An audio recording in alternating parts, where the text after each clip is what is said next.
let the uprising begin. There are only two genders, and one of them is right here. It's the box that rocks. This is the Angela Box Show.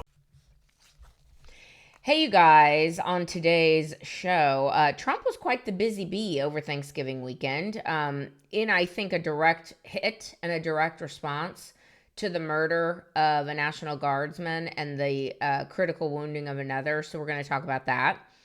Then we're going to have a discussion like, girl, Candace Owens. It's getting bad, you guys. Has anyone checked on Candace? Because this is getting crazy town. And then finally, we're going to discuss our most important and accomplished astronaut in America today, Katy Perry. She's in a bit of a hot water public relations fiasco. So we're going to talk about all that today on the Angela Box Show. Hello, my name is Angela Box. So you're forgetting my name.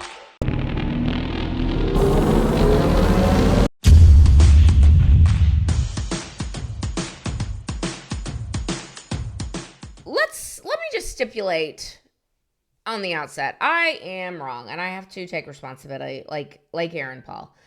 I take responsibility. Not for being white. No, not that. I mean, I take responsibility for that every day, as do you, I'm sure. We don't internalize ourselves that way. We don't just walk through life going like, I'm white and I don't No. No. Why though? That's dumb as shit. We walk around in this white body, just, oppressing everybody all day long, and it's a lot to bear. I go to an outside basketball court, I know I can go. Now, I'm not going to go and just get picked first because I'm black. I got to earn a little something, but I ain't y'all. My area, I'm dominating in this.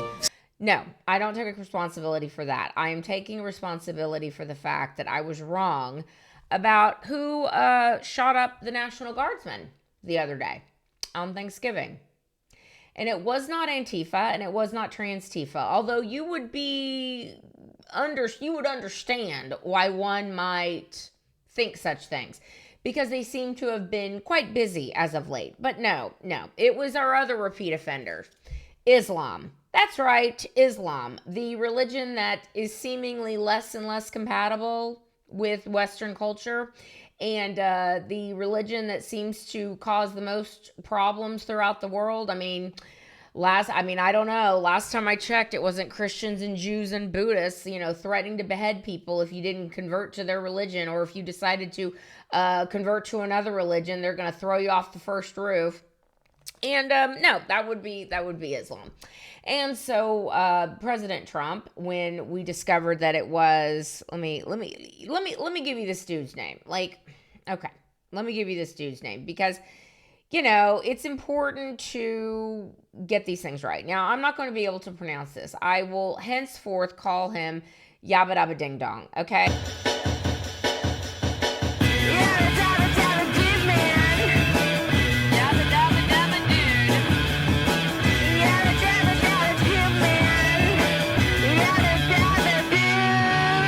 But right now, let me try and say this dude's name. Okay. So it's a guy named, no surprise, again, another repeat offender, Islam, Ramanullah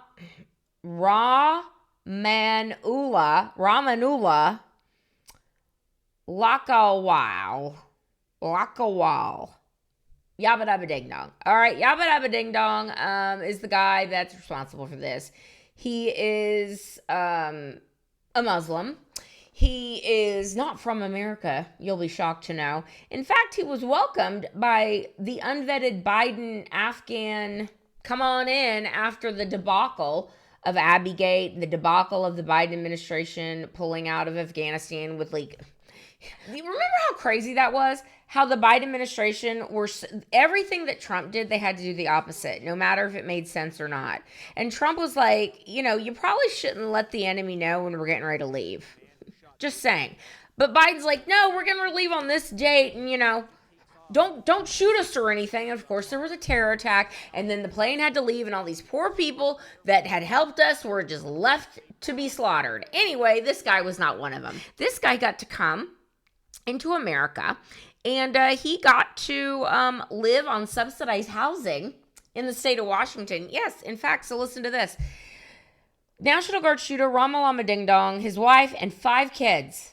Boy, those Muslims sure do like to procreate. His wife and 5 kids were moved straight into Walton Place apartments, subsidized housing, partnered with the Bellingham Housing Authority. The wait list for American family is 6 months to 3 years. But Yamadaba Ding Dong over there gets to go in toot sweet, okay? Now, here's what else we come to find out about this guy. And this is why Trump's little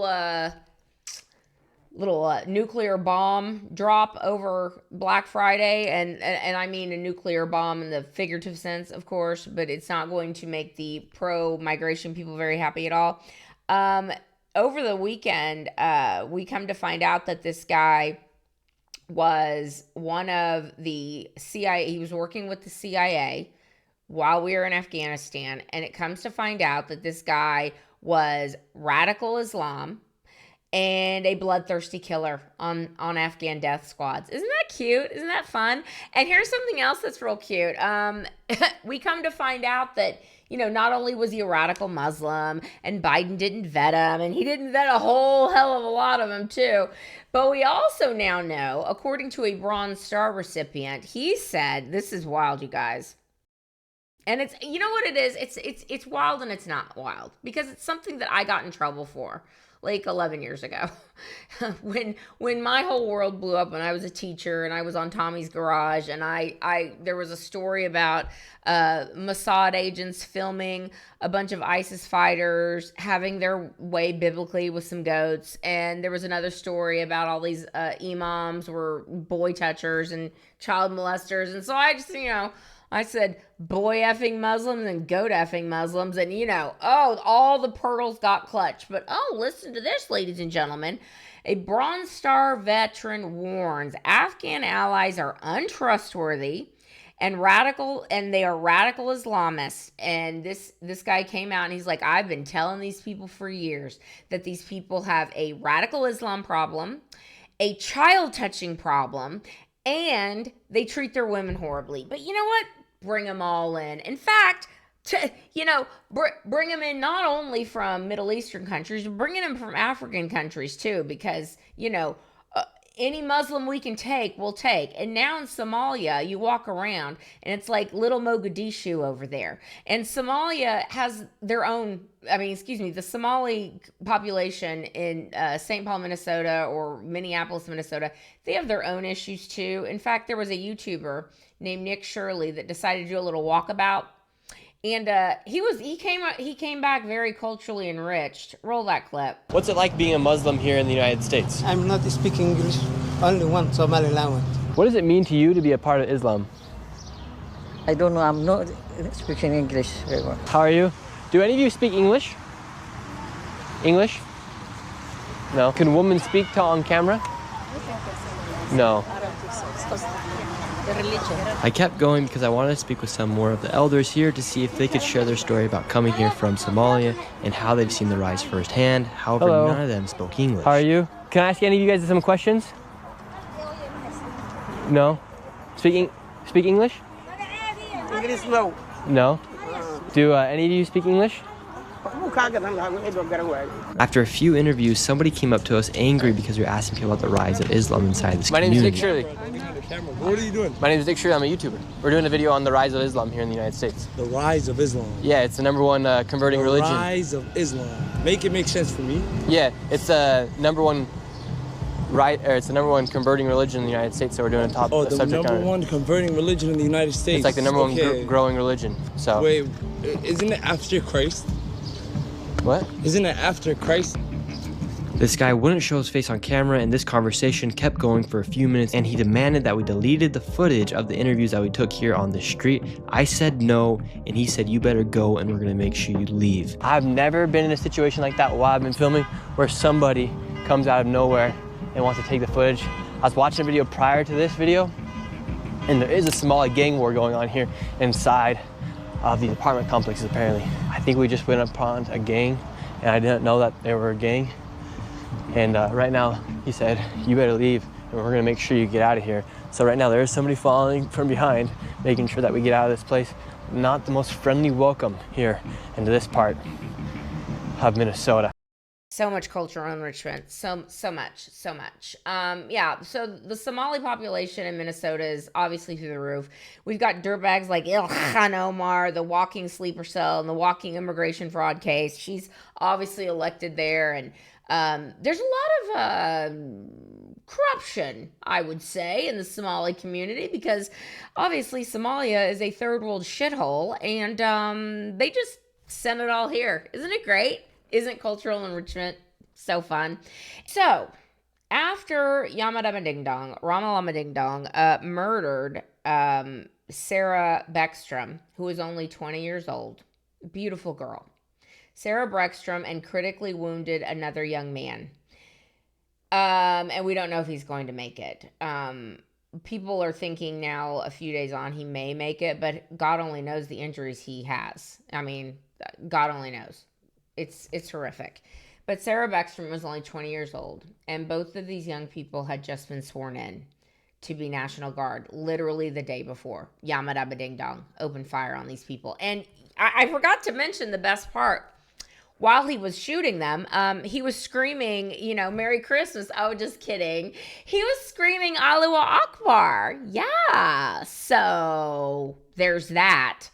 So anyway, Janine Pirro and Pam Bondi are saying this guy needs to have the death penalty, and y'all, it not only needs to be the death penalty, it needs to be swift, and it needs to be public. We need to basically bring the Middle East to our shores in the form of the capital punishment we give this piece of shit, okay? Erect a hangman's gallows in the middle of, Washington, D.C. Let everybody come to watch and hang this guy publicly. Don't put a hood on his head either. Hang him publicly, make everyone watch, and make every other piece of shit realize this is going to happen to you too. So F around and find out. Anyway, President Trump, after all of this, said, you know what, enough is enough. I'm seeing what's going on in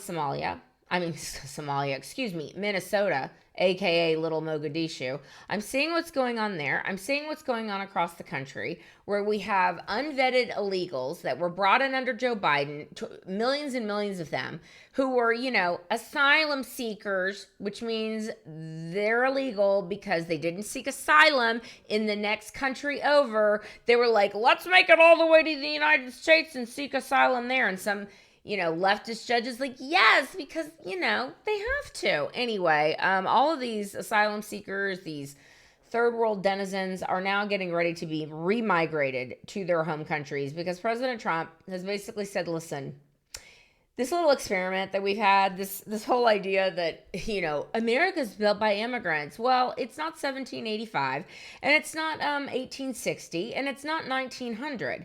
And the infrastructure of America is pretty well built at this point. And, we should be able to decide who comes into our country and who does not come into our country. And they should not be a burden on the American taxpayer, which Yabba Dabba Ding Dong no doubt was. And so many illegal aliens and so many aliens in general, they're all on welfare, and they're all sucking off the government teat, popping out kids and doing all the things they're doing. Not only that, they're not assimilating to American culture, nay, Western culture. They're not assimilating to American culture. They're not speaking English, and they have no desire to do either. And so they need to GTFO. And so Trump was like, effective immediately, there is no more migration from third world countries. Period. The end. I dare you to try. I dare you to try. Because he's like, listen, we've got to get rid of these people that Joe Biden brought in illegally. Okay, we have to get rid of those people first. We've got to shut it down. Shut it down for the foreseeable future until the people that are already here can be assimilated into American culture. And if they don't want to assimilate into American culture, they can GTFO too. And so that's all that President Trump is saying. But I'm sure some judge is going to be, some fat, ugly Job of the Hutt, nasty, dykey looking, bald, loser, leftist judge is going to be poked and woken from his turkey stupor to be like, wait, what? Trump is trying to save America? Trump is trying to do what the American people elected him to do? Quick, let me get up and put an injunction. I'm sure that's already happened. But if it hasn't, it will soon. But Trump's like, I dare you. I dare you. And so all of this is going to go all the way to the Supreme Court.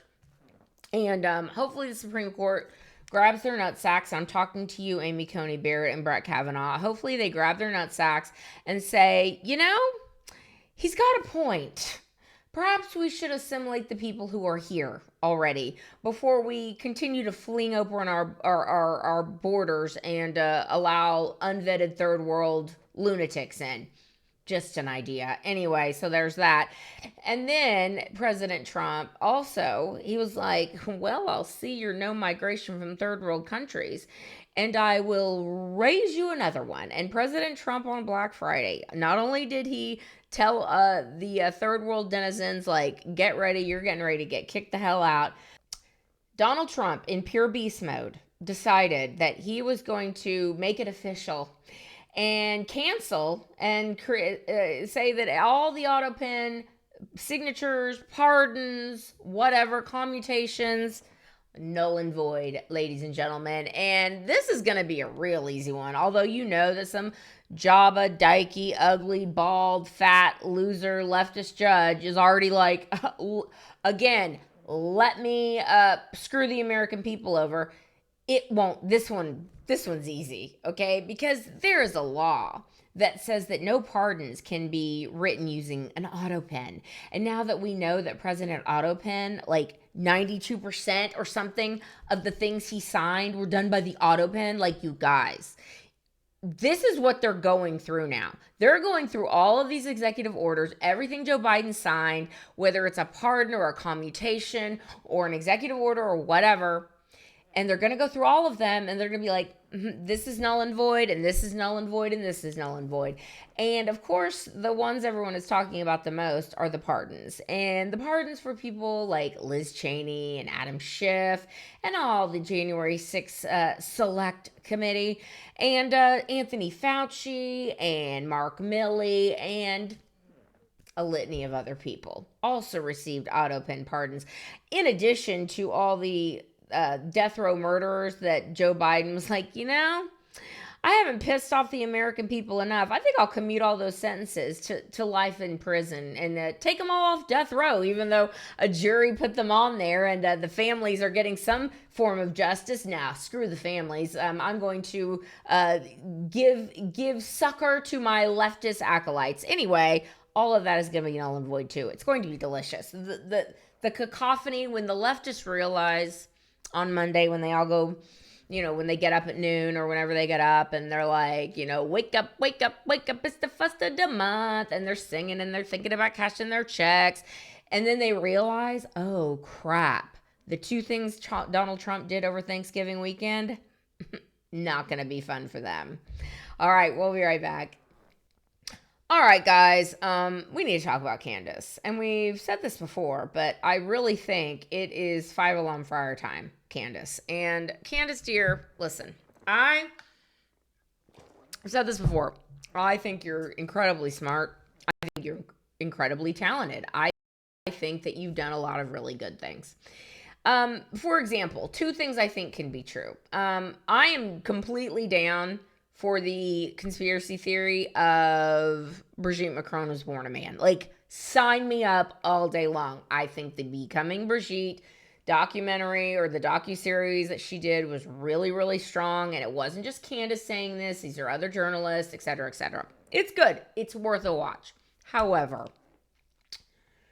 I think as MAGA and as conservatives, like, you know, we need to disabuse ourselves of some of the more outrageous conspiracy theories.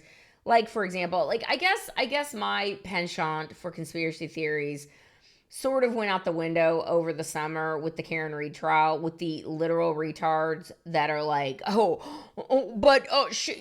McAlberts are getting ready to get charged any day, and we can't trust that GPS phone data and that GPS car data that was manipulated by probably Jen McCabe. Like, those idiots really disabused me of conspiracy theories. Like, I guess just buying them carte blanche. But, conservatives and MAGA types, like, we love a conspiracy theory. So I get it. I get it. But we have to be smart about which ones we want to affix or hoist our petards upon. Anyway, the Candace Owens stuff is getting crazier by the day. Candace initially, never forget, I think, and this is my opinion, I think that Candace got butthurt that she did not get an invite to Charlie Kirk's funeral. I think that's the beginning, middle, and end of this, okay?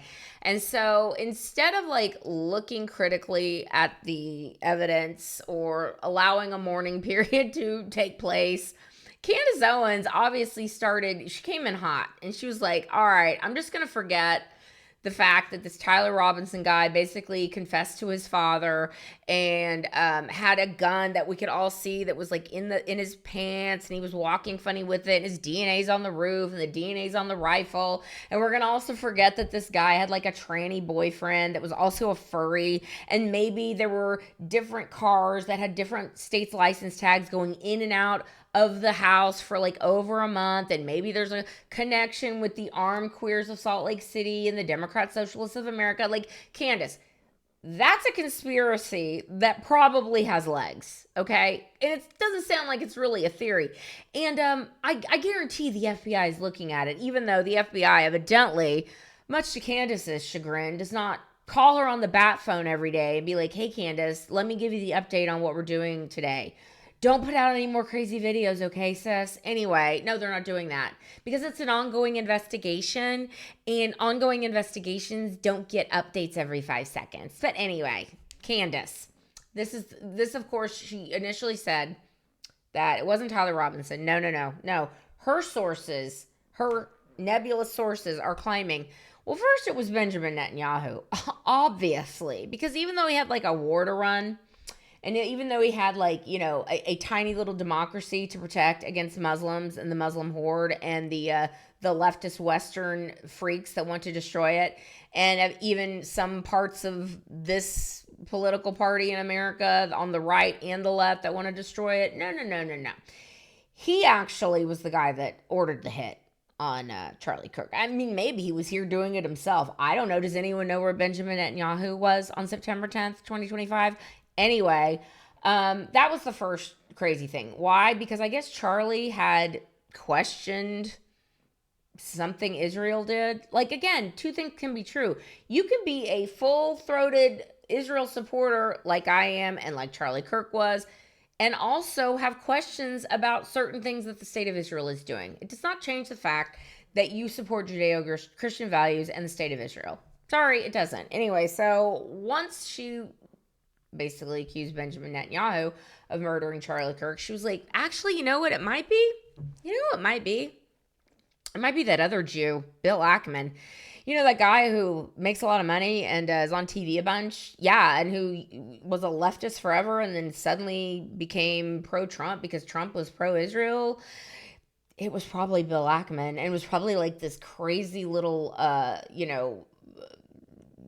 getaway that he had with a bunch of Turning Point people to try and get them back on the Israel bus and whatever. It was obviously Turning Point and Charlie was off that bus, and he was getting ready to cut ties with Israel completely. And so Bill Ackman was like, I'll come in and save the day and kill him. This is the stupidity. Anyway, so there's that. And then she veered off into crazy town, even more crazy town, I should say, and started accusing people at Turning Point. The people of Turning Point USA, the organization that Charlie Kirk founded and was president of and would not exist without the brilliance of Charlie Kirk. Yeah, those people, they obviously did it. Now, there have been reports that there are people inside Turning Point who are so upset. I mean, obviously, put yourself in the position of the people at Turning Point USA. Not only is your leader and your North Star gone, and murdered in the most horrific way. And yes, his wife is stepping up, but is she going to be the same as Charlie? No, because nobody is going to be the same as Charlie, which was the reason that killing him was so impactful, because there has been a void left with Charlie's death. So not only are you Turning Point Action or Turning Point USA and having to hear this woman who used to be in the bosom of Turning Point USA say the most outrageous things and just traumatize everybody all over again, over and over and over again. Then she's got her little henchman, Ian Carroll, out there doing the same thing, twirling his mustache, thinking there's a, conspiracy theory with Turning Point USA. But not only that, but like you are now going out on a limb to say that not only is Turning Point USA, they knew about it, but not only that, they were involved. And maybe even his wife was involved. I mean, she's not saying that Erica's involved, but, maybe. Anyway, it's gone cuckoo for Cocoa Puffs, all right? But wait, there's more. Here's the latest batshit crazy thing that Candace Owens is doing. And I should also mention that there have been reports. So not only is Turning Point USA having to deal with these ravings of a lunatic, but they're afraid to say anything because Candace has such a massive platform, because she's so powerful. Anyway, putting power in the hands of only a few people is dangerous, I think. And before I read to you her latest insanity, this is the issue that I think Candace is really causing. And it's causing such a cudgel in between with MAGA. The people that think that because there are other conspiracy theories that may be real, like the stolen election or the pandemic or a certain intelligence board that has a lot of things on there that are really accurate. So we think that because those things that we are pretty sure are true and that happened, then the crap Candace Owens saying has to also be true, because we've listened to her and we believed her before. And that's a valid thing to think. And that's why this is so dangerous. It's almost like she's the perfect vehicle to break MAGA into a million pieces. And I would urge all of us, don't let her do that. Okay? Don't let her do that. Let's think critically. All right. Now, here's the latest. Now, a guy named Nathan Livingston, Milk Bar TV, put this out. And I'll put this on the screen so you can read this. She may have just dropped her most insane theory yet. Okay? So I need to give a little backstory. Last week, she also said, Candace Owens said, that she had it on good authority.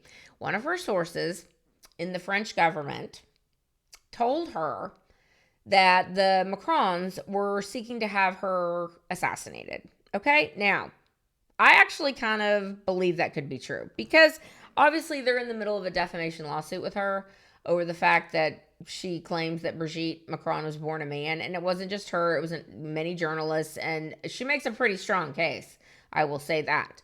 And Brigitte Macron's like, look, here's some random pictures that I've never produced before. This proves I'm a girl. Like, does it? Like, let's get a DNA test up in here. All right. A DNA test and an examination of your insides. Like, do you have a uterus or not? Like, if you could show me that, maybe I would believe it. Okay. So Candace is saying right now that the Macrons are having her or seeking to have her assassinated, which sort of by. Okay, so if we can be like, okay, two things can be true. Candace can be pretty much maybe on the money about the Brigitte Macron thing. And maybe someone in the French government is trying to off her because she is a very prominent, loud voice. And this is obviously a thorn in their side. Okay, you can maybe think that's true. But you can also take what she's saying now and trying to tie it into other crap, which I'm going to read you, and say, no. No, girl, no. All right, here's what Candace is now doing.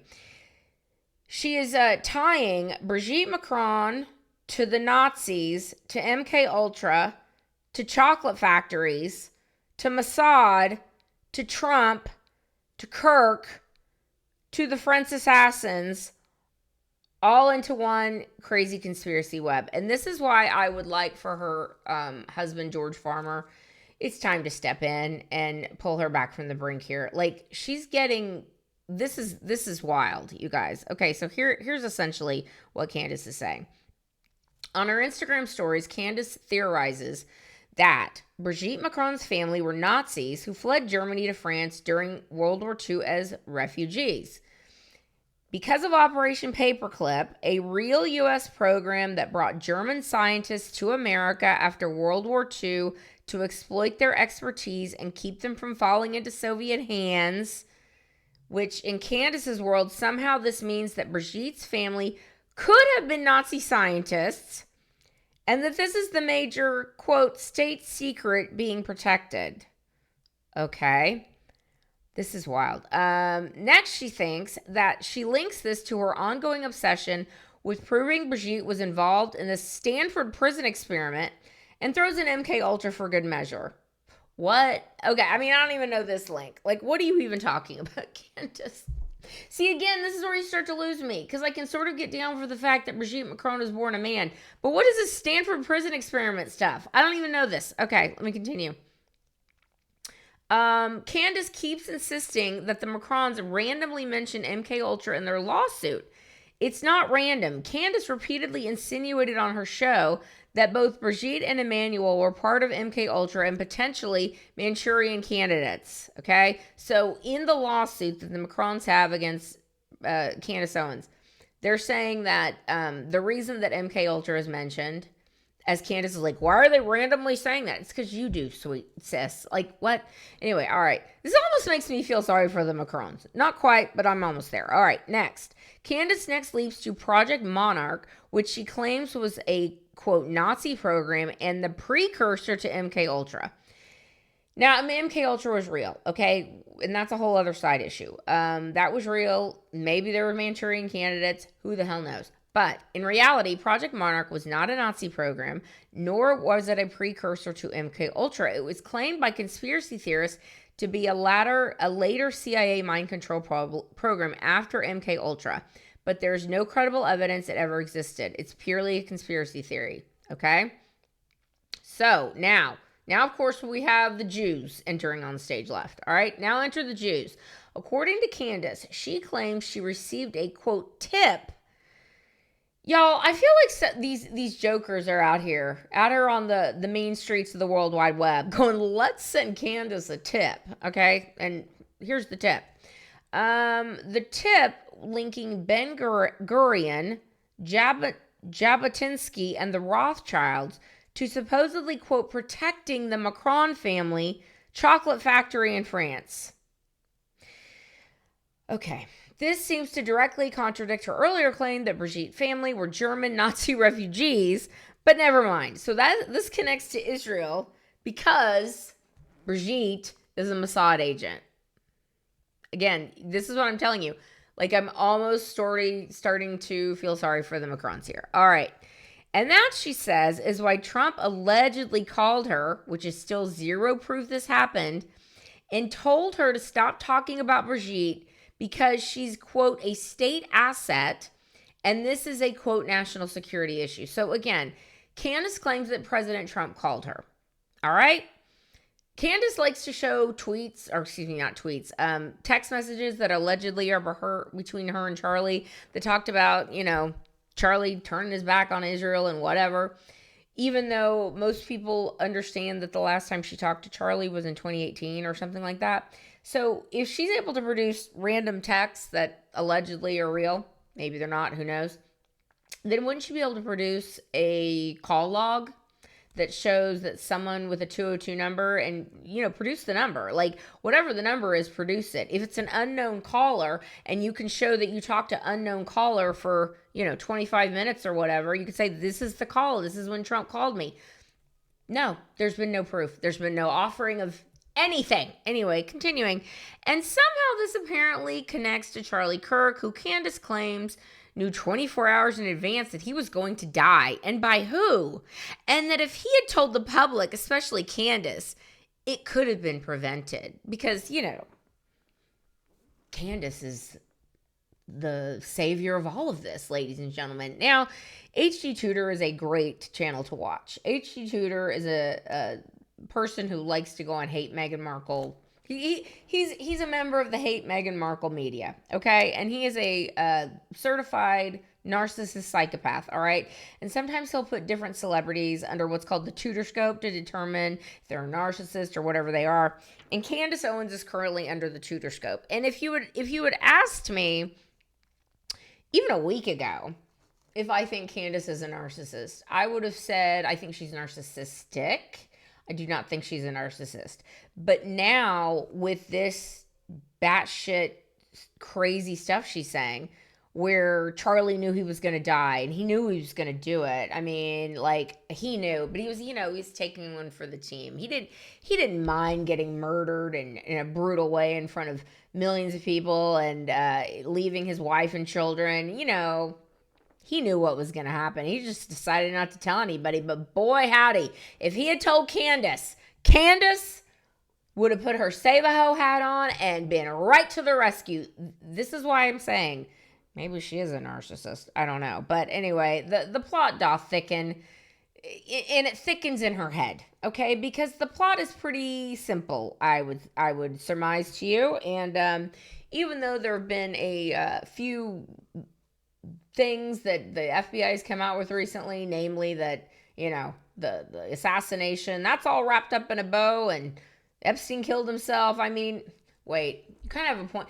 Wait a minute, am I agreeing with Candace Owens? All right, listen. Setting aside those two things that people are going, there's been zero evidence to show that anything that Candace Owens is saying is true. Okay? Nothing. All right? Some random quote sources or some phone call with President Trump that never happened that you can't prove happened is not reality. So I don't know, man. She's making millions off this stuff. She's making millions. She's growing her platform.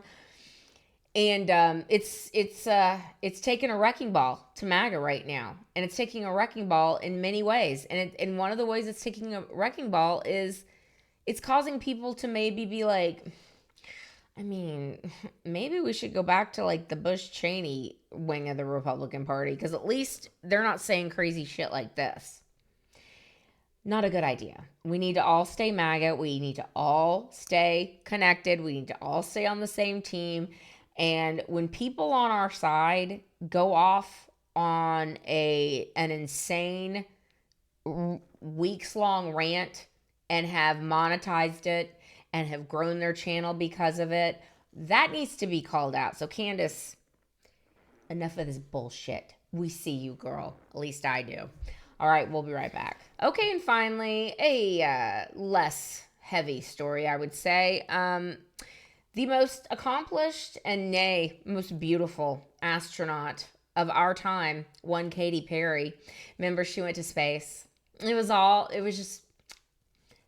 love. You know what? Let's take a trip down memory lane. Let's take a listen to what Katy Perry said when she landed from her big space journey, where she was so enraptured with everything going on around her that she didn't even look out the window. She was looking at her phone and videotaping herself because she's got a tour coming up, and she was like merching her tour. Roll that clip. I feel super connected to love. So connected to love. I think this experience has shown me you never know how much love is inside of you, like how much love you have to give, and how loved you are until the day you launch.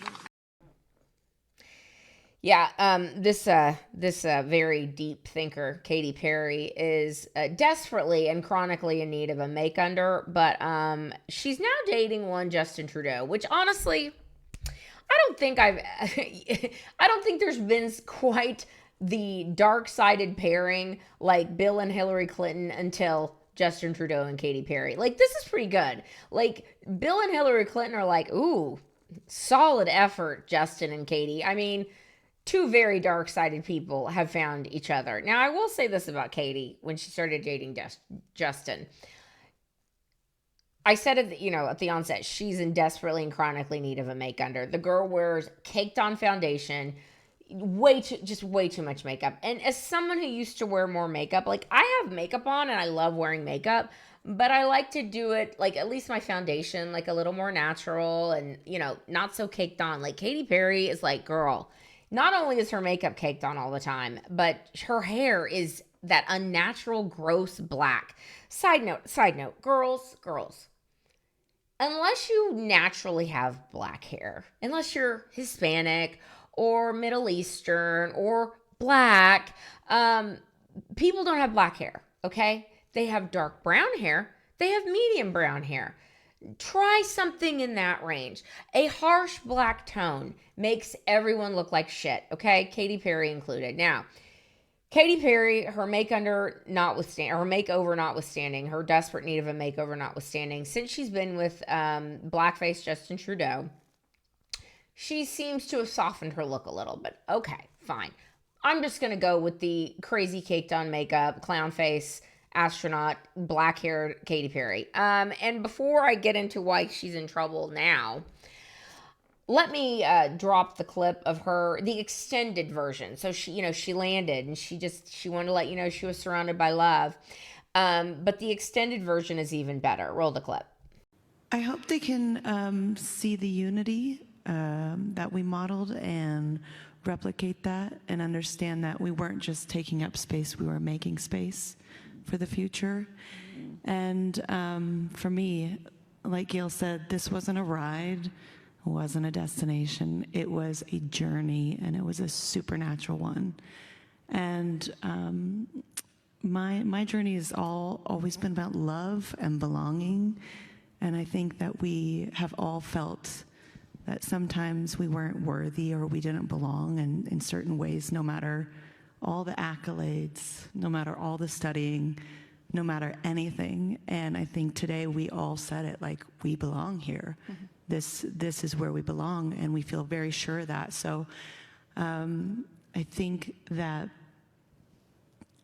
you'll never know the amount of love that you have inside of you to give and to receive until the day you launch, because you're leaving all the love behind and you're surrendering and you're hoping that you get another chance to love them again. And so when you come back down, you're like, oh, I get another chance and I'm going to do it. Oh my God, now I'm crying. Okay.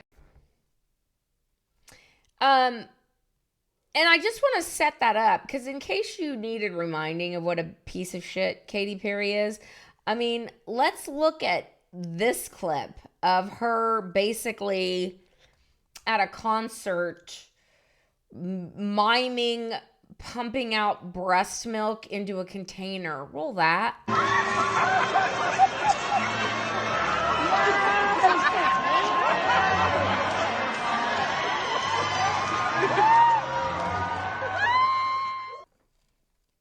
Yes, mothers, fathers, send your children to this woman's concert. Anyhow, let's get to why this trick is in trouble today. Now, a few years back, Katy Perry was wanting to buy a Montecito mansion with her and Orlando Bloom to raise their daughter there. Okay, fine. So they made an offer to the house. It was accepted. And then the next day, the gentleman who was the seller of the house, who was 85 years old, a disabled veteran, and, on the verge of death at any moment, was basically like, listen, I was not in my right mind. I did not want to accept that offer. I want to renege the offer. Now, Katy Perry's people are like, well, actually, the story is that Maria Shriver was the backup offer and it was more money or something like that. Or maybe he wanted Maria Shriver to live in his house instead of Katy Perry. Who knows? But that's what they were saying, right? Well, the judge sided with Katy Perry. Now, in the interim, Katy Perry, there's this ongoing lawsuit with this family. Again, the man, and obviously this is a wealthy family, and no one is saying these people are, begging for spare change or anything like that. I mean, they live in Montecito. They're 1% of the 1%.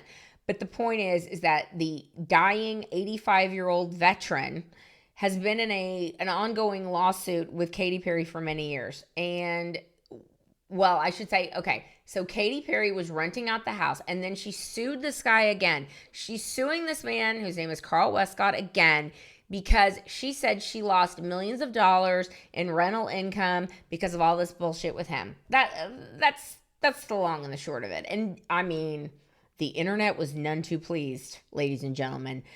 None too pleased. Like, again, if you needed more evidence of what a piece of shit Katy Perry is, here you go. Katy Perry, who famously once quipped that, you know, I sold my soul to Satan. Roll that clip, because that's an oldie but a goodie. You're doing really well now, but didn't you release a CD like almost 10 years ago?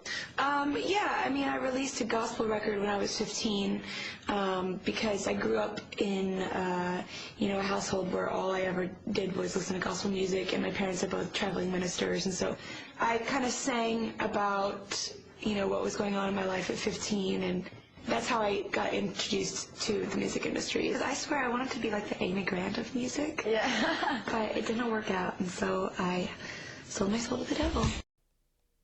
Now, obviously, people are like, oh, she was kidding. It's like, was she? Was she kidding? Because I find her completely charisma-free, and her type of music is nails on a chalkboard, warbling, horrific noise, okay? So, do I think Katy Perry was the Joan Baez of our time? No, I do not. I think perhaps she did lots of things to get the breaks she needed to get, and, she was raised in a Christian home singing gospel music, and then in order to become really, really famous, she, I guess, sold her soul to Satan, which she told us. Anyway, Katy Perry is a huge piece of shit, and the internet hates her for this, because the internet's like, let me get this straight. You're worth $400 million, but your nasty ass, your chronically and desperately in need of a make-under ass is suing an 85-year-old veteran for $5 million. Like, are you kidding me? Like, you're a piece of shit, and the world knows it. And the world knows it even more now. And, your little astronaut stunt, that was a straw that broke the camel's back for most people. But this one is a holding my beer. Because it's like, yes, Katy Perry was a pretentious, obnoxious piece of shit by claiming she was an astronaut, along with Gayle King and fembot Lauren Sanchez and two other random, SJWs a few months ago. But this one, where she's suing a disabled 85-year-old veteran who's on the verge of death and his family for $5 million, and this trick is worth $400 million, like, go to hell, Katy Perry. I mean, you are going, but go there too sweet. Signed, America. All right, guys, that's where I'm going to leave today's video. Please let me know what you think down below. Like, subscribe, comment, do all the things, and I'll see you in the next video. And until next time, everybody, keep kicking ass and taking names, and thy will be done. Peace.